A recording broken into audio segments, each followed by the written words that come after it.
leaders of business membership organizations for the 9th edition of the annual BOS Meets Business Community event themed Unpacking Barriers to Ease of Doing Business, Accelerating Business Growth.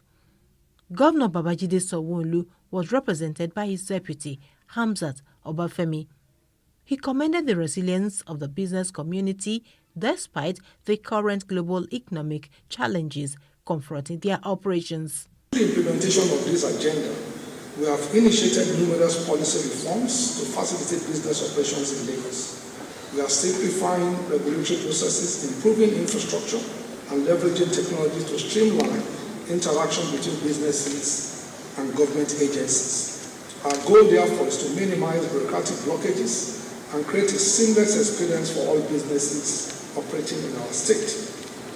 A case in point was when the Ministry of Commerce, Cooperative Trade and Investment, in collaboration with the Presidential Enabling Business Environment Council, PEBEC, worked to align the interests of a state agency with those of a platinum PEBEC member. I'm sure you know the company involved. This initiative facilitated a mutually benefiting working relationship by bringing both parties of fairness and equity. This collaborative approach is how we aim to continue working to fostering partnership between states, ministries, departments, and agencies, and members of the organized private sectors as allies in progress. As a government, we see this assembly as a crucial platform for public-private dialogue, where we collectively identify challenges, discuss solutions, and chart a course for sustainable economic growth and development. This is because we understand and recognize the power of stakeholder engagement and the importance of providing a listening ear to the business communities. Our resolve is to make this assembly a formidable platform for public-private collaboration, ensuring that your voices are heard and your concerns are addressed promptly.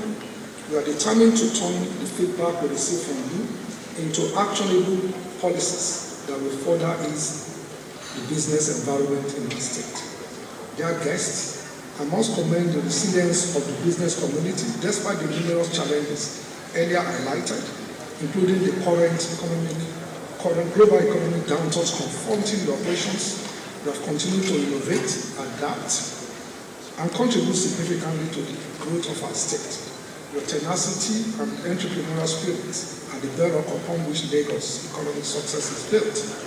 So I assure you of our continued support as our administration is unreservedly committed to providing the necessary resources, infrastructure, and policies that will ensure your businesses not only survive but thrive. We will continue to engage with you, listen to your needs, and implement reform that will foster an environment necessary for your businesses to grow. To incorporating your feedback into our policy formulation and regulatory review, because this is the oil that wheels our common and collective progress.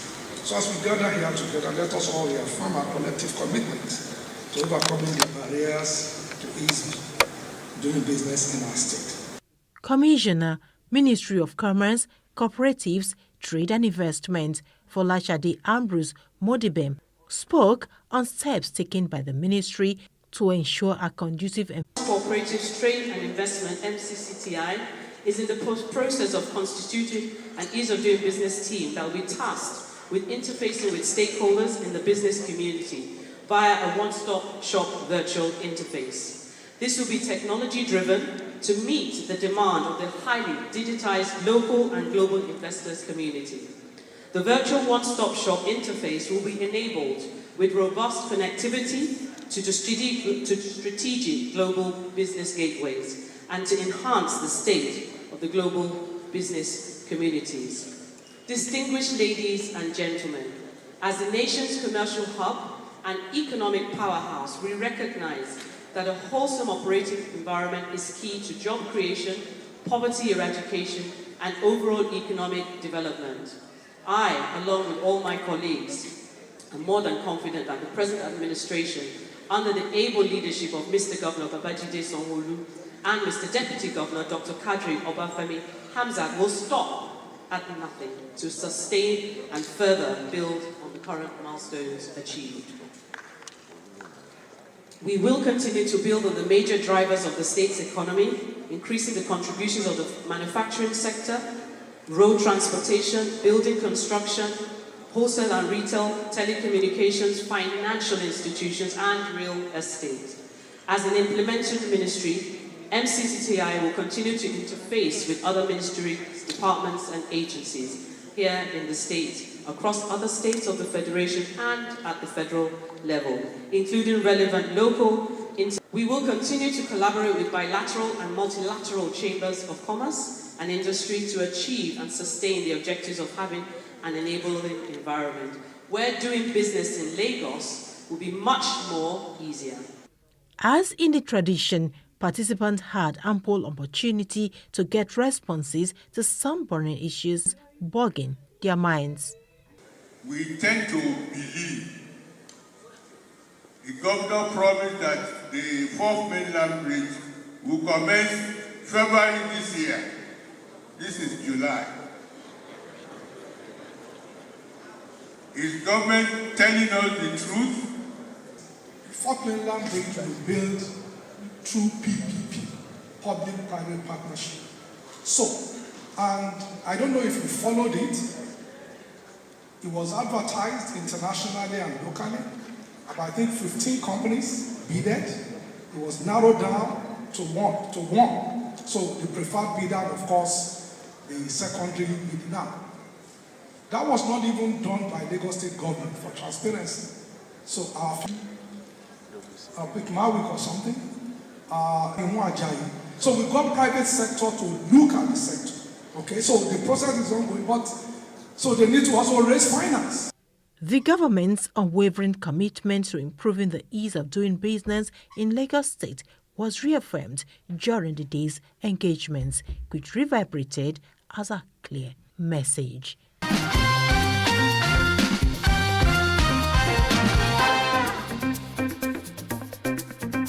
And in line with this administration's commitment to providing quality, affordable, and efficient healthcare services for Lagos residents, Governor Babajide Sanwo-Olu has launched the Ilera Eco Standard JARA Health Insurance Scheme. The governor also commissioned 5 Ilera Eco virtual booths installed across the state to improve healthcare across for the informal sector, including market vendors, artisans, and other grassroots stakeholders. Speaking at the event, Governor Sanwo-Olu stated that these new initiatives mark a significant milestone in health insurance for Lagos State and Nigeria. He assured residents that his administration will continue to introduce policies and reforms to make healthcare more accessible and affordable.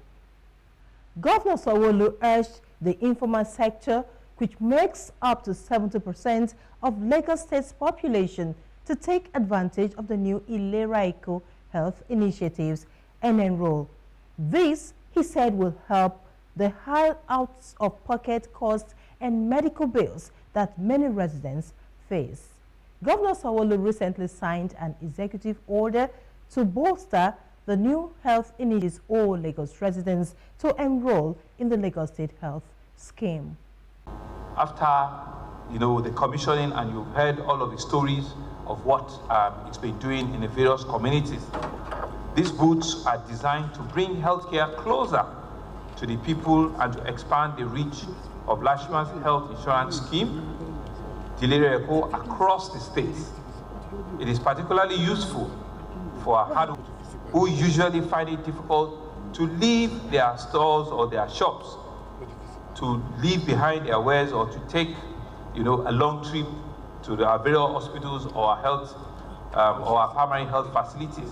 Even when they're sick, they will now have this first-line health service in different informal businesses and clusters around.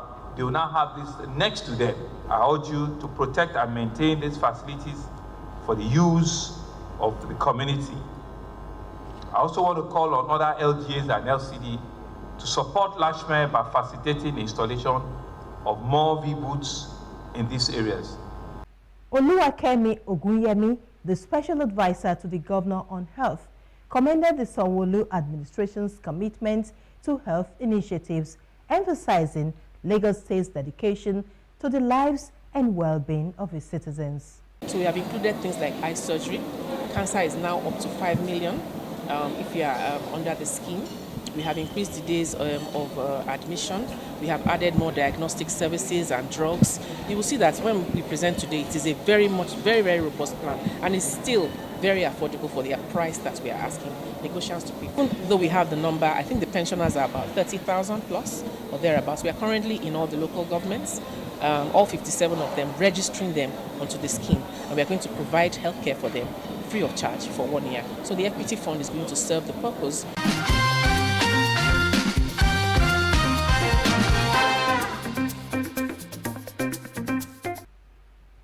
That's all we have for you on this episode on Plus TV Africa. I'm Lovey Kuku Oyedoku. Bye for now.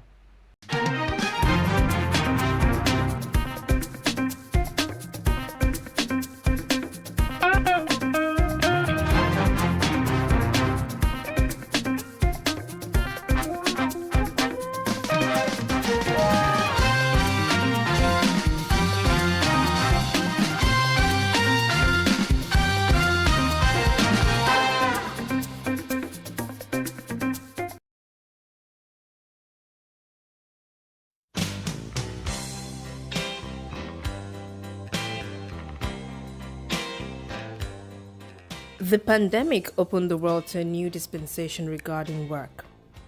How people work and the career paths they take differ from generation to generation. There are 5 generations present in the modern workplace, each with unique expectations and perspectives. A person's career path is described as the work they do and the roles they hold as they climb up the ladder. Before the millennium, career paths for many was simply linear, which could be a person working at the same organization and growing there till they retired, or a person working in the same role but changing jobs a couple of times. Security and staying power were the cornerstone of this career path. However, with modern technology, a person's career path can be as multifaceted and versatile as the individual wishes. Millennials now work multiple roles in their career trajectories, pursue numerous passions that are sometimes interwoven, and work at different roles in their journeys. Baby boomers and Generation X only considered a job good if it gave them the security to work there till they retire. But for millennials and Gen Z, the workplace has changed, and so has the career structure. Millennials often change their career paths or juggle multiple interests simultaneously. Being able to move from one job to another might signal a person's employability and adaptability. Baby boomers tend to believe that working long hours is what defines success and value face-to-face interactions with co-workers. In contrast, millennials believe that innovation and flexibility are key ingredients for success at work. The shift in occupational structures, for example, the increasing gig economy, is leading to polarization in employment, wages, and inequalities. From remote work policies to virtual leadership, the pandemic changed how we work. The opportunity to telework increased for some, such as knowledge workers, but not for frontline workers. Among the benefits are an improved work-life balance for some, as well as changed attitudes to well-being. Teleworking can lead to a higher productivity and lower operating costs for companies. Work is increasingly flexible and decentralized. Working from home or out of a workspace is favored by many because of the flexibility that comes with it. Millennials and Gen Zs prefer flexible work schedules and part-time hours so that they can balance their work and life compared to older generations who prefer security. Some people are social people. When they go to the office, they have friends everywhere. Good morning. How was the football match? You just with your colleagues and stuff like that. That social element at work, a lot of people need it. Me personally, I'm an extrovert, but I'm also high on the introverted side. I like going to parties, I like making friends, but I also like keeping to myself. So at work, I'm not the friendliest. I would smile. So it depends on your personality and what you need. For me, work from home works a lot for me because I get to spend time with my family. I'm always in the house with my partner, and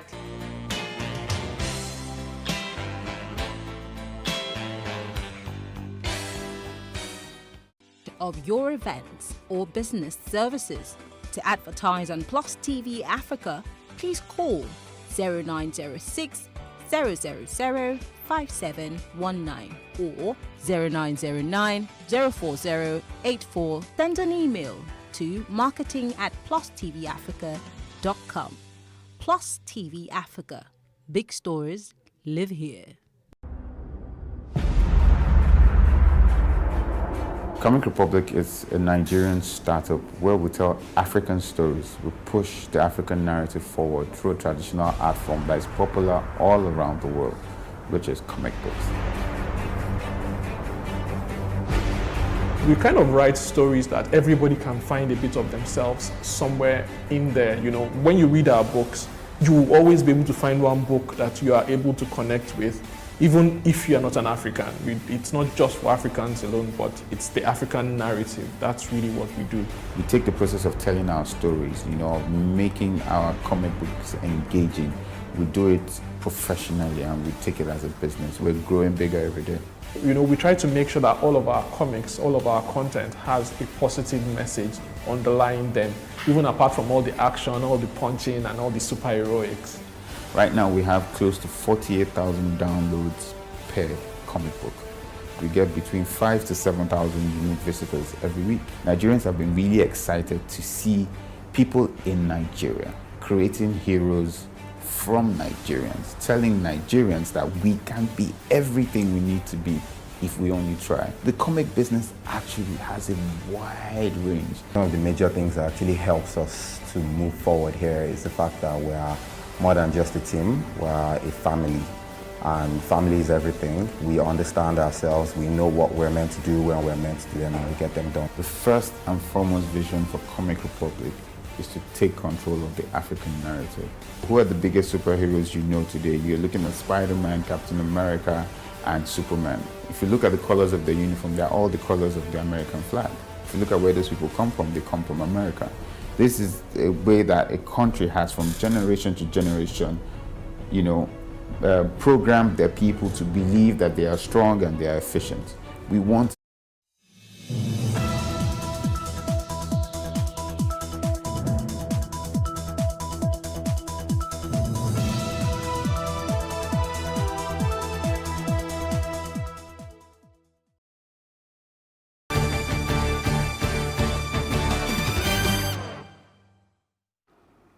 Hello Nigeria, hello Africa. You're welcome to Sports Business with Orufo Ezaga. You're watching Plus TV Africa and we're reaching you live from our studios in Lagos. Today we're going to be talking about the sports industry from the government perspective. As you will know, the sports industry has struggled since the turn of the century, especially following the prevalence of cable television and globalization. Our domestic sports, which should be the bedrock of our sports industry, has been on life support since that time. The federations and the government have taken the easy route by focusing instead on our national teams, and even then our football seems to be enjoying, you know, very little support, leading to most of the sports ministers being, you know, seen as ministers of football. What I should say there is that our football gets the most support from the government, and this is why we have called most of our sports ministers ministers of football. Sport is a major driver of economic activity, as well as a creator of thousands of quality jobs. However, its commercial power lies in the local industry. In recent years, following government's deteriorating economic conditions, it has become clear that it cannot shoulder the responsibility of funding sports alone. Meanwhile, there has been little success in wooing the private sector to join in the funding of sports, partly because government has been half-hearted about reaching out to the, with convincing initiatives. How does government really see its role in sports development in Nigeria? And what do they expect from the other stakeholders, particularly in the private sector? Joining me via Zoom to shed some light on this is the outspoken former Minister Solomon Dalong. And if anybody should know how government thinks about our sports, nobody should know better than Barrister Solomon Dalong. You're welcome to the program, Honorable.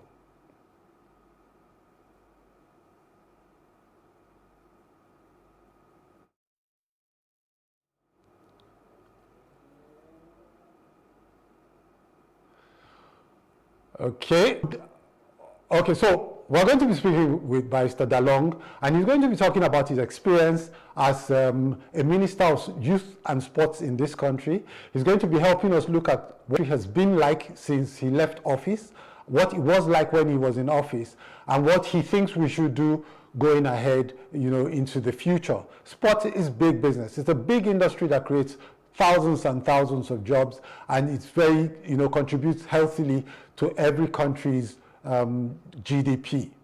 We're going to go on a short break, and when we return, Mr. Barrister Dalong is going to be on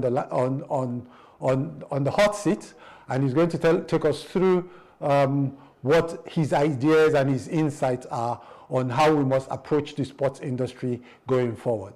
Don't go away. When we return, the business begins.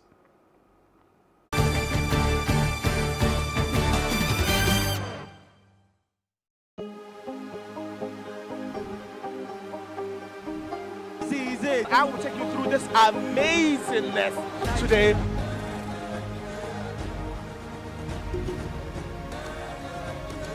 Welcome to Plus Trending. I am Buki November, your host, for joining us on today's episode. Welcome back. It's tea time on Plus TV Africa. Practice makes perfect. I'm not perfect yet, but I'm a lot better than I used to be. He's a king. He's entitled to marry 100 if he wants to.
Hello there, you're welcome back to the program Sports Business with Orufour Ezaga. We're reaching you from our studios in Lagos about what your impression has been, what your impression was in office about the sports industry, and what it has been since you left office. What do you have to say about sports industry in Nigeria? Well, the sports industry globally is a mega business industry, and is the second largest employer of labor after the high-tech industry. And the sports civilization is likely going to be the next civilization after the digital civilization. But in Nigeria, sports is still enjoying the status of mere recreation with lackadaisical attitude from government and even poor and leg funding. Corruption within the system, politicization of the system, and then incompetency. So this sum up together create a monster that beats the growth and development of the sports industry in Nigeria. But for the private sector has the zeal to invest in the industry, because they share common experiences with their partners across the globe. So looking at even the country with its huge youth population and potential, the talent, the sports talent in Nigeria is the time that is invested, it is likely going to be even the mainstay of driving the Nigerian economy. Without oil and other non-oil sector. So, but ironically, it's still mere recreation just to service the mental health of people in government and then the political elite. Okay. Okay. I think your take on sports has been, what you have said of the sports industry is the right one. You know that. You were the Minister of Sports. So what can you tell us, given your experience in government, that stood, as a hindrance to the development of sports? Yeah, there's corruption, but that's just one part of it. What was your view of the federations? What was the role of the federations? How does the government actually see its role, in the development of sports in Nigeria? You were the minister, so you should tell us, in concrete terms, what you faced. Well, I was appointed in 2015 when Nigeria was in recession. Yeah. And so I inherited one of the most difficult situations as a minister. Yeah. Because I had to even go from cap to hand sometimes to little back then, to even loan and borrow monies to host, come and train Team Nigeria. Yeah. I've said this a couple of times that I didn't have the comfort other ministers had in the organization of Olympics, because in 2016 I had to borrow about 50 million from my late sponsor to come and train Team Nigeria and prepare them for Olympics. I traveled to Rio with my ticket. I bought my ticket. Wow. And the first tranche of payment of funding meant to train, come and prepare Team Nigeria came 4 days into the Olympics. Wow. That was when we had the first payment. So what I took to Rio basically was my effort and the support I enjoyed from the private sector, especially like late Prophet T.B. Joshua, a passionate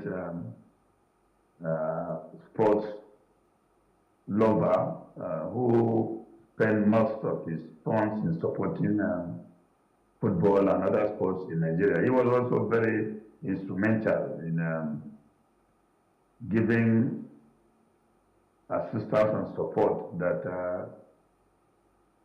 culminated into what we consider as the victory of returning Nigeria to the medal table in 2016. Okay. The National Assembly voted 400 million for Olympics in 2016. These are public documents, you can go and verify. And 400 million cannot even offset the tickets of Team Nigeria to Rio. So I had to even prevent then President Buhari for a special intervention. That explains why we even could not get money until we got to Rio 4 days into Olympics before we got the money. Because the 400 million appropriated from the National Assembly could not even do anything. So the president approved after about 4 or 5. I got the buy-in of the president, and ironically, we couldn't get funds to the commencement of